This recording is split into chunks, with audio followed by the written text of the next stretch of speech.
All right, sports fans, how's everybody out there doing? William Martin coming at you one more time here on YouTube with another edition of the 300 Pounds of Sports Knowledge Podcast. So, 3 years ago, Ed Cooley was supposed to be the guy who was going to turn things around for the Georgetown basketball program.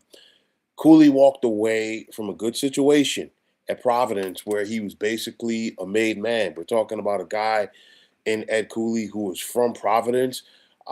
He got the Friars to the NCAA tournament consistently, 7 times to be exact. But nonetheless, a slight bump in pay, along with the allure, if you will, to turn around a once proud Georgetown basketball program, lured him from Providence to DC. But the success that we saw Ed Cooley have at Providence has not followed him to the district, as the Hoyas are on the verge of finishing in last place in the Big East for the third time in the last 5 years. So Georgetown began this season, okay, with some promise. They won their first 5 games, but things quickly went south as the Hoyas dropped 7 of their first 8 games in conference play, and they've never recovered.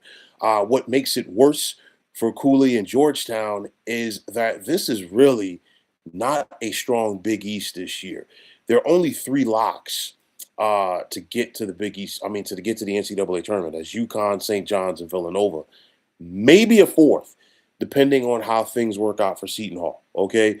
However, aside from the top 4 teams in the Big East, nobody in this league is going to finish with a winning record inside of the conference. Okay. And getting back to Georgetown, all right, the only highlights that you could say that the Hoyas have had this season is, well, they almost beat UConn, they almost beat St. John's, while Cooley's Hoyas knocked off Providence on the road earlier this season. Okay, that's all well and good, but Ed Cooley was not brought to Georgetown to almost beat Connecticut and almost beat St. John's. He was there, he was brought there to rub elbows with these teams atop this league. Okay. He was supposed to be the guy that was supposed to revive this one strong program and make them a force in the Big East. But I got news for you. We're still waiting. I mean, you think about Georgetown's glory days, and of course, under the late, great John Thompson II. But part of what made those glory days the glory days for Georgetown is the fact that the Hoyas consistently got some of the top kids out of the DMV. Where are those recruits now? They're not going to Georgetown, okay? And for those who want to say, well, you know what? Ed Cooley needs time, this, that, and the third. I get it. You got to be patient. But the folks at Georgetown don't want to hear that when Kevin Willard just left Maryland for Villanova. And in 1 year, he's got Villanova back on track to be an NCAA tournament team. You look at what Shaheen Holloway has done at Seton Hall, a team that lost more than 20 games last year, a team that was picked to be one of the worst teams in the Big East this year, a team that doesn't have the NIL budget like a Georgetown does. And you look at what Shaheen Holloway has done.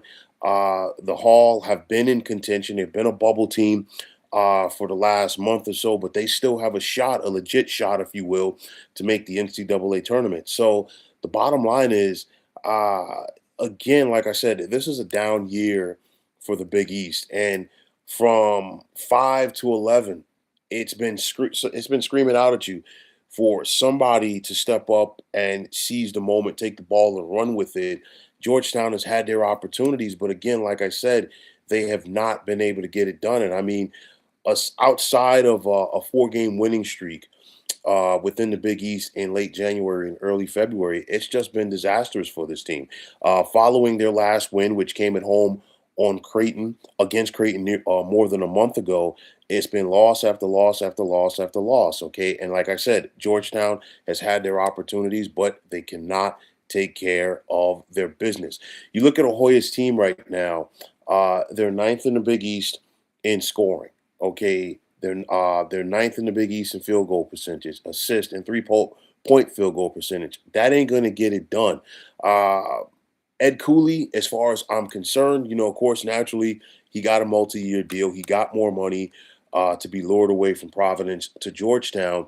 39 and 56 so far at the helm for the Hoyas. And honestly, Ed Cooley, to me, in my opinion, is coaching like a guy who is very comfortable. And typically, when coaches get those long-term deals, typically when they have that job security, sometimes, and this could be one of those cases, he appears to be very, very comfortable. And of course, the hungry coach, just like the hungry player, always goes out there and works harder, in my opinion. So we just saw Ed Cooley's former employer in Providence make a change. As it's all but official that Kim English, who was lured away from George Mason to replace Cooley, will be gone following this season. Of course, things have not worked out for Kim English at Providence. His first year, they went 21 and 14. Were on the cusp of making the NCAA tournament, but since then, 12 and 20 last year, 14 and 16 so far this year, and it's not really working out for him there. And of course, the Friars are willing to go in another direction, and people are going to see that and say, "Well, you know what? Why won't Georgetown do the same thing?" I got one word for you, folks: buyout. They're not going to pay, and I'm talking about Georgetown. They're not going to be willing to pay Ed Cooley's buyout. You think about it, they had to buy out their most famous alum, Patrick Ewing, when they let him go to bring in Ed Cooley, and they paid Patrick more than $11 million. They're not going to do it again, at least at this moment, which means Ed Cooley is going to have another opportunity to run it back next year. But I'll guarantee you this: if we see or we're having the same conversation about a year from now about this Georgetown program under Ed Cooley, guess what? He might as well go out there and pack his bags, because this is not what Ed Cooley was brought to Georgetown for. You think about it.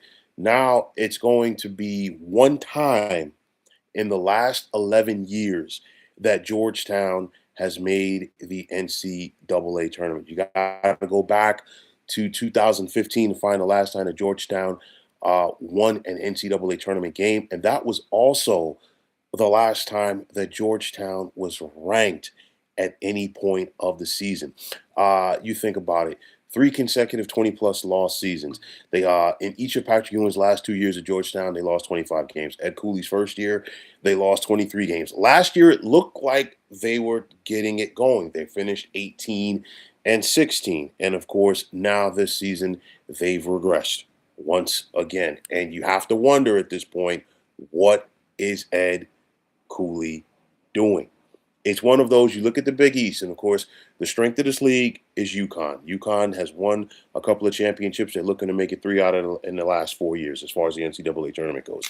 You look at and you think about St. John's under Rick Pitino. You think about what Kevin Willard has done very quickly as he's starting and trying to get this program back to the level that it was under Jay Wright at Villanova. The Big East, I am sure, would love their program in DC, a big media market, to be able to go out there and rub elbows with these other teams. Okay, and they are not carrying their weight. With that said, because there's going to be a lot of talk about this heading into next week's Big East tournament, is there any hope that Ed Cooley will turn things around at Georgetown? Well, you have no choice but to hope at this moment, due to the fact that Georgetown is going to bring him back, barring something unforeseen. And like I said, it's basically a done deal right now due to his buyout. But I'll take it a step further. Maybe Ed Cooley wasn't the guy for Georgetown, and maybe him leaving Providence wasn't that hot of an idea that we all thought it was, because in the process, Ed Cooley has now ruined two basketball programs. Because you think about what Providence was under Ed Cooley, and I've really felt it appeared to be the perfect marriage. A local guy who understood the area, who recruited his guys for his system, knew how to do more than with less, and also he sent a couple of guys to the NBA while he was there. It goes back to that old saying: sometimes the grass is simply not greener on the other side. He accepted more money from Georgetown. He also accepted a challenge to try to turn things around, and it clearly has not worked out so far. Uh, you'd want to say who says that you can't go home, but in this situation, I don't see Ed Cooley going back to Providence because clearly he's not going to be in the market this year. Providence has a position to fill now. But nonetheless, you have to wonder maybe, just maybe, it wasn't right for him to leave Providence and go to Georgetown. Things have not worked out for Providence since he left, and things ain't working out for him in DC with the Hoyas as well. With that said, is there any hope for Georgetown? With the way things are looking right now, I'm not sure if Ed Cooley is going to be the long term option there. Georgetown has tried a lot of things to try to become relevant once again in college basketball. And of course, the heyday of this Hoyas program, you've got to go back to 1979 to 1992. Georgetown made every single NCAA tournament during that time, three Final Four appearances, of course, one national championship in 1984. And of course, that was under the late, great John Thompson II. Georgetown, we did see a bit of a revival for this program under John Thompson Jr. And of course, it was highlighted by him leading the Hoyas to the Final Four back in 2007. It looked like JT3 he had a program on track. And for whatever reason, in the early 2010s, Georgetown put together good regular seasons, big time disappointments in the NCAA tournament, and it just fell off a cliff from there. And Georgetown has never recovered. They tried to stay within the family, bringing in Patrick Ewing, their most famous alum. It didn't work out. This time around, they said, you know what? We have to go outside of the Georgetown family for the first time pre John Thompson II, which led them to bringing in Ed Cooley.